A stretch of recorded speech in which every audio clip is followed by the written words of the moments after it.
është bërë bajat që vazhdimisht flitet për gjykatën kushtetuese, flitet në emër të saj, flitet me supozime të cilat ligjërisht nuk qëndrojnë. Ne përsëri sot bëm edhe një tentativ për të zhbllokuar procesin, sepse tashmë është krejt i pakuptueshëm jo vetëm për ju si media dhe për ne si të zgjedhur me votë të qytetarit, por edhe për të gjithë qytetarët tanë shihet që ky proces duhet ecë përpara. Nuk ka asnjë arsye për ta vazhduar blokadën, mundësitë janë për ta zhbllokuar që sot, ishin për ta zhbllokuar që sot, mirë po nuk u shfrytëzua, madje u shfrytëzua foltorja e kuvendit edhe për dhënë deklarata që edhe në vazhdimsi do të vazhdojë të mbetet e bllokuar. Ne në vazhdimsi jemi përpjekur të përçojmë sinjale që jemi të interesuar që të ecim përpara me konstituimin e kuvendit. Kuvendi duhet konstituohet, nuk ka alternativë ndaj konstituimit kuvendit. Dihet qartë kush i bën propozimet, si bëhen propozimet dhe si shkon procesi. Mirë po, deri tani ende nuk kemi asnjë progres në këtë fushë.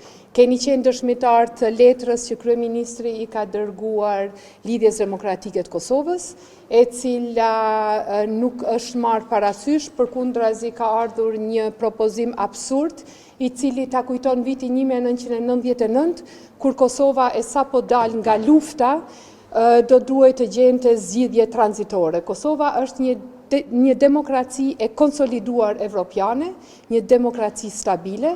Këtë gjë e kam theksuar dje edhe në takimin me ministrat e punëve të jashtme të Bashkimit Evropian, së bashku me ministrat e shteteve që aspirojnë antarësimin në Bashkimin Evropian, ku dje më qartë se kur ndonjëherë u pa se kush qëndron në cilën anë. Unë mendoj që nuk kemi kohë për të humbur, unë mendoj që është koha që opozita t'i thras mendjes edhe të mos bllokojmë procese të cilat nuk është momenti për t'i bllokuar.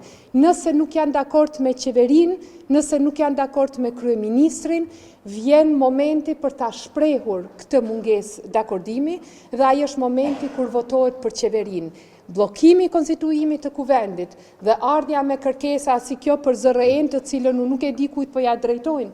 Nëse nuk është i konstituar kuvendi, kush do ta trajtoj kërkesën e AAK-s që e sollën për nënshkrim dhe të cilën pastaj këtu para jush e prezantoi edhe zonja Hykmete Bajrami. Prandaj kërkesat bëhen kur kuvendi konstituohet, edhe kur janë konstituuar edhe të gjithë mekanizmat e kuvendit, të cilat mund të merren me kërkesat e tilla. Përndryshe të gjitha këto janë filma. Të gjitha këto janë madje edhe filma jo kreativ, edhe pa fantazi, sepse gjithkush e din që një kuvend i cili nuk është i konstituuar nuk mund të merret me trajtimin e tyre. Ne që në fillim kemi marrë shumë seriozisht letrën e presidentes, e cila kërkon që nga të gjithë që të bëhet shmos për zhbllokimin e kësaj situate. Prandaj edhe kemi kaluar në fazën e votimit të fshehtë, për shkak se kemi parë që me votim të hapur nuk po arrim të zhbllokojmë situatën dhe kemi shpresuar që votimi i fshehtë si kurora e demokracisë do të mund të hap shtigje të reja. Natyrisht që nëse presidentja na dërgon ftesë, do ta shohim çfarë përmban ftesa edhe për çka na thret presidentja. Nuk kemi shquar ndonjëherë për ndonjë blokadë, secili në kuadër të kompetencave të tij kushtetuese duhet të kontribuojë në zhbllokimin e kësaj situate dhe në këtë kontekst unë po e shoh edhe deklarimin e presidencës. Ta shohim letrën, ta shohim ftesën, ta shohim temën për cilën afton për të biseduar dhe do japim përgjigjen tonë. Unë e ftoj AAK-n që nëse kanë argumentet mjaftueshme në vend të deklarimeve politike ta dërgojnë në gjykatë kushtetuese, sepse është bërë bajat që vazhdimisht flitet për gjykatën kushtetuese, flitet në emër të saj, flitet me supozime të cilat ligjërisht nuk qëndrojnë. Ai që mendon që ka shkelje të kushtetutës nuk duhet ta mbaj pezull publikun, po duhet ta dorëzojë më në fund në gjykatë kushtetuese, sepse vetëm kështu do të mund të sqarohet a ka apo nuk ka shkelje. Ne mendojmë që kjo është vetëm një propagandë për të arsyetuar blokadën, mirë po nëse dikush, AAK-ja apo kush do qoftë, mendon që ka shkelje të kushtetutës, duhet nxitojnë dhe jo ta mbajnë pezull të gjithë këtë proces. Neve LDK-s ja kemi bërë një ofertë shumë të sinqertë. LDK-ja e ka refuzuar dhe ka nisur të flasë për tranzicion si në vitin 1999 në Kotun Mikut. Nuk është e pranueshme një arsyetim i tillë. Unë duat besoj që brenda lidhjes demokratike të Kosovës, ndoshta jo vetëm në kuadër të grupit parlamentar, ka mjaft njerëz të cilët mendojnë përtej interesit personal, edhe që ata njerëz do të arrisin presionin ndaj kryetarit të tyre Abdi Xhiku, edhe ndaj LDK-s në përgjithësi, me qëllim që LDK-ja të bëjë një lëvizje pozitive në të mirë të Kosovës.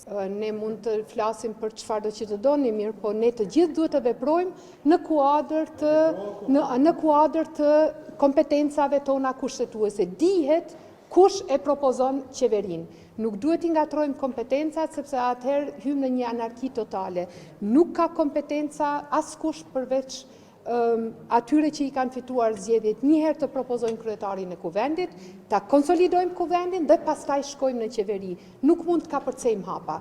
Edhe njëherë, edhe kryeministri, edhe presidentja, edhe opozita, edhe deputeti, të gjithë duhet të veprojmë në kuadër të kompetencave ligjore që I kemi, e jo në kuadër të tejkalimit të kompetencave tona.